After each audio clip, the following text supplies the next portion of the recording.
अस्सलाम वालेकुम and welcome to Apna Watan TV. I am Sadia Afzal. साल 2026 का आगाज अमेरिका ने किया है वेनेजुएला पर हमले से। वेनेजुएला पर हमला और जिस तरीके से उनके सदर को कैप्चर किया गया, ये तमाम चीज़ें साबित करती हैं कि प्रेसिडेंट ट्रंप की तरफ से या अमेरिका की तरफ से ये अभी सिर्फ ट्रेलर है, कहानी अभी बाकी है। वो कहते हैं ना, पिक्चर तो अभी बाकी है। सो आप देखिए कि 2026 के अंदर आगे जाके प्रेसिडेंट ट्रंप क्या कहते हैं।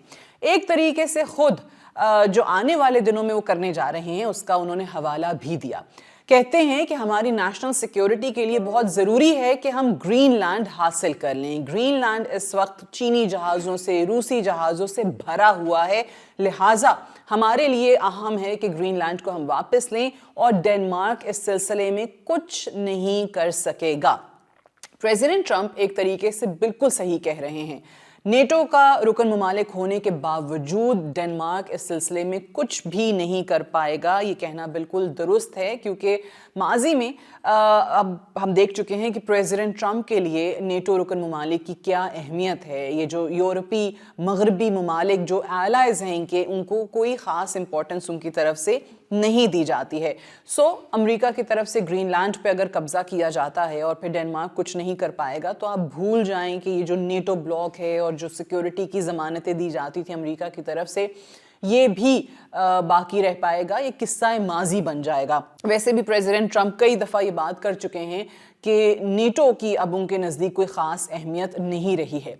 अच्छा, दूसरी तरफ अगर हम देखें तो प्रेसिडेंट ट्रंप को शायद ये भी एहसास हो रहा है कि हमने टैरिफ लगाए हैं, लेकिन हम मुख्तलिफ ममालिक को झुकाने पे जो है वो नाकाम नज़र आ रहे हैं, या हमारी ये पॉलिसी बिल्कुल ही फेल हो गई है। तो अब मज़ीद क्या किया जा सकता है। अब चीन को अगर आप देखें तो चीन इस वक्त बहुत ही कैलकुलेटेड मूव्स के साथ आपको चलता हुआ दिखाई दे रहा है, अपने इकोनॉमिक इंटरेस्ट को प्रोटेक्ट कर रहा है। या अगर आप देखें कि प्रेसिडेंट ट्रंप की जब से ये टैरिफ पॉलिसी में सख्ती आई, तो उसके बाद मुख्तलिफ ममालिक जो हैं वो कोशिश में मसरूफ़ हैं कि हम अमरीकी डॉलर पे ज़्यादा इन्हिसार ना करें। मुख्तलिफ ममालिक जो हैं वो अपने रिज़र्व्स को गोल्ड पे तब्दील कर रहे हैं। वो अमरीकी डॉलर की इजारादारी को ख़त्म करना चाहते हैं, उससे जान छुड़ाना चाहते हैं। लिहाजा गोल्ड रिज़र्व्स जो हैं वो आपको ज़्यादा नज़र आ रहे हैं कि एक पॉलिसी बन चुकी है मुख्तलिफ ममालिक की कि आप इसकी तरफ जाएं, क्योंकि उनको भी नज़र आ रहा है कि फ्यूचर में आने वाले दिनों में अमरीकी डॉलर की वक़्त ख़त्म हो जाएगी, इसकी अहमियत नहीं रहेगी।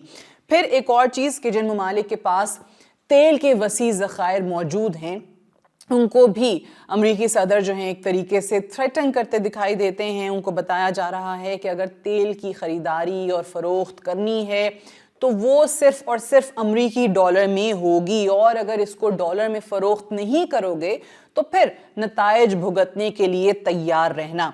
अब ये जो अमरीका की वेनेजुएला पे कार्रवाई हुई है, इससे पूरी दुनिया को पैगाम दिया गया है, और पूरी दुनिया को पैगाम ये दिया गया है कि हमारे साथ रहो या हमारी तरफ आ जाओ, और अगर हमारा साथ नहीं दोगे तो तुम्हारे साथ वही सब कुछ होगा जो हमने वेनेजुएला के साथ किया है। क्योंकि अमेरिका इस वक्त अपने मुफादात को प्रोटेक्ट करने के लिए किसी भी हद तक जाने पे तैयार है। अमेरिका जिसको ये नज़र आ रहा है कि वो तेज़ी से अपनी जो अहमियत है, जो स्ट्रेटेजिक इसकी इम्पोर्टेंस है, उसको खो रहा है।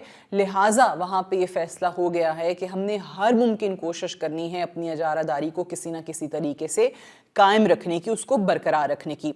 अच्छा, अब सवाल पैदा होता है कि वो कौन से ममालिक हैं जो अमरीकी सख्ती का सामना करेंगे साल 2026 में।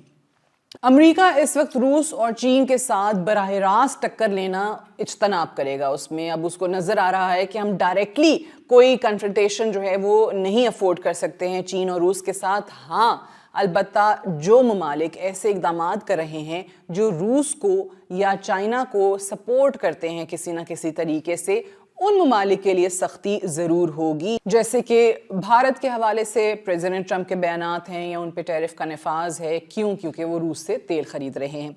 अब इसी तरीके से वो तमाम ममालिक जो चीन और रूस को सपोर्ट कर रहे हैं अमरीकी डॉलर तर्क करके, ब्रिक्स जो कि एक 10 ममालिक का अब एक इत्तेहाद आपको नज़र आता है, जिनकी मुकम्मल कोशिश है कि डॉलर के मुकाबले में एक मुतबादिल करेंसी लाई जाए, एक ऑल्टरनेट करेंसी जो है वो हमारे पास होनी चाहिए।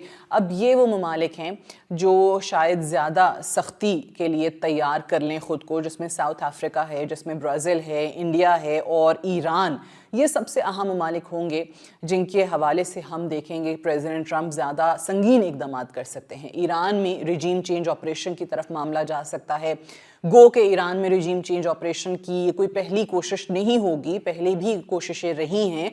अमरीकी सदूर जो भी माजी में रहे वो यही चाहते रहे कि यहाँ पे रिजीम चेंज हो जाए किसी तरह। अलबत्ता इस बार इन इक़दामात में, इन कोशिशों में आपको ज़्यादा शिद्दत देखने को मिलेगी। अब इंडिया की अगर आप बात करें तो गुज़श्ता 4 साल से भारत रूस से तेल खरीद रहा है। अब ये जो तेल खरीदा जा रहा है ये डॉलर में नहीं बल्कि चाइनीज़ करेंसी युआन में खरीदा जा रहा है, जो कि प्रेसिडेंट ट्रंप को बिल्कुल भी पसंद नहीं आ रहा। और यही वजह है कि वो इंडिया पे टैरिफ बढ़ा रहे हैं। पहले 25% था, फिर 25% एडिशनल टैरिफ का निफाज हो गया, 50%। और एक रिपब्लिकन सेनेटर लिंडसे ग्राहम, जिन्होंने अभी रिसेंटली एक बयान दिया है कि इंडिया जैसे ममालिक पे सैंक्शंस और टैरिफ्स जो हैं बढ़ाने चाहिए और इसको 500% तक, 500% तक कर देना चाहिए इनको सबक सिखाने के लिए।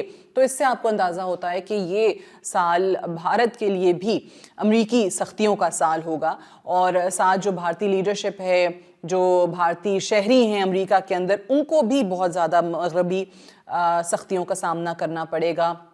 ख़ास तौर से अगर आप देखें तो प्रेसिडेंट ट्रंप एक बार फिर वार्न करते दिखाई दे रहे हैं कि इंडिया जानता है और नरेंद्र मोदी जानते हैं कि मैं उनसे खुश नहीं हूं। हालांकि उनको कोशिश करनी चाहिए थी मुझे खुश करने की, लेकिन उन्होंने ऐसा कोई इक़दाम नहीं किया है। अब कोशिश यही होगी कि दिल्ली को किसी न किसी तरीके से मज़ीद दबाव का शिकार किया जाए और मॉस्को से उसकी दूरी जो है उसको यकीनी बनाया जाए और हर तरीके से इंडिया को मजबूर किया जाए कि वो सरेंडर करे। अच्छा, अब अगर रशिया की बात करें, रूस एक ऐसा मुल्क है जिसको अमेरिका अपना कंपैटिटर तस्वुर करता है और प्रेसिडेंट ट्रंप इस साल ही कोशिश करेंगे कि रूस को अपना कंपैटिटर ही तस्वुर करते हुए उनको किसी ना किसी तरीके से एक डील पे आमादा किया जाए। अब वो डील क्या होगी? प्रेसिडेंट ट्रंप ये चाहेंगे, जैसे कि वो क्लेम भी कर चुके हैं कई दफ़ा कि प्रेसिडेंट पुतिन से उनका ज़ाती ताल्लुक़ है, उनकी दोस्ती है और किसी ना किसी तरीके से वो उनको यूक्रेन के मामले पे कोई जंगबंदी की चीज़ पे कन्विंस कर सकते हैं, जो कि अभी तक नहीं हुई है। लेकिन प्रेसिडेंट पुतिन को, रूस को वो एक बेहतर डील ऑफ़र कर सकते हैं। यूक्रेन के कुछ ऐसे इलाके जो कि ऑब्वियसली अब रूस के कंट्रोल में आ चुके हैं, वो उनको परमानेंटली दिलाए जा सकते हैं। यूक्रेन को ये पहले ही वो बात कर चुके हैं कि अगर जंगबंदी के लिए उसको अपने कुछ इलाकों से हाथ धोना पड़ते हैं तो यूक्रेन को उसके लिए आमादा होना चाहिए। अब ये सवाल पैदा होता है कि प्रेसिडेंट ट्रंप आखिर रूस को ये फेवर क्यों देना चाहते हैं?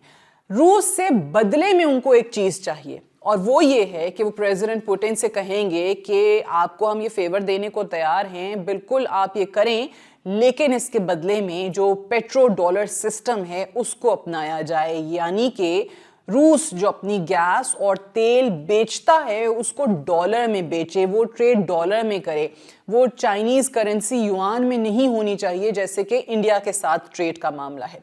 अच्छा, अब रूस जो है ना वो अमेरिका के लिए इतना बड़ा ख़तरा नहीं है बकौल प्रेसिडेंट ट्रंप। शायद उनको रूस से सिर्फ एक ही प्रॉब्लम है कि उसकी तरक्की आपको एनर्जी सेक्टर में नज़र आती है, कंट्रोल नज़र आता है।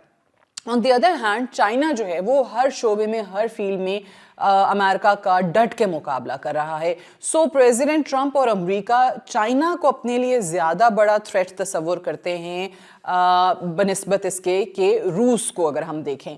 सो उनको नज़र आता है कि जो हमारी आलमी एक इजारादारी है उसको अगर कोई मुल्क तोड़ रहा है या तोड़ सकता है तो वो चाइना है। सो लिहाजा वो हर मुमकिन कोशिश करेंगे चाइना को कंट्रोल करने के लिए, कंटेन करने के लिए, जबकि रूस के साथ वो ये डील करना चाहेंगे।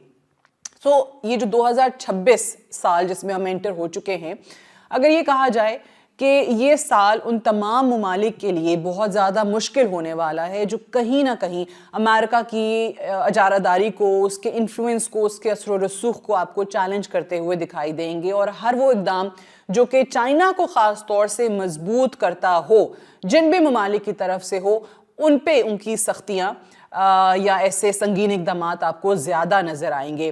اور امریکہ نے آغاز 2026 کا وینزویلا پر حملے سے کر دیا ہے تو آپ یہ کہہ سکتے ہیں کہ 26 کے اندر آپ کو آنے والے کچھ مہینوں میں یہ اقدامات مزید تلخ ہوتے دکھیں گے. 2026 جنگوں کا سال ہوگا اور بہت جلد اس سال میں ایسی چیزیں ہونے جا رہی ہیں کہ لوگ 2025 کو بھول جائیں گے. آج کے لیے اتنا ہی. Thank you so much for watching.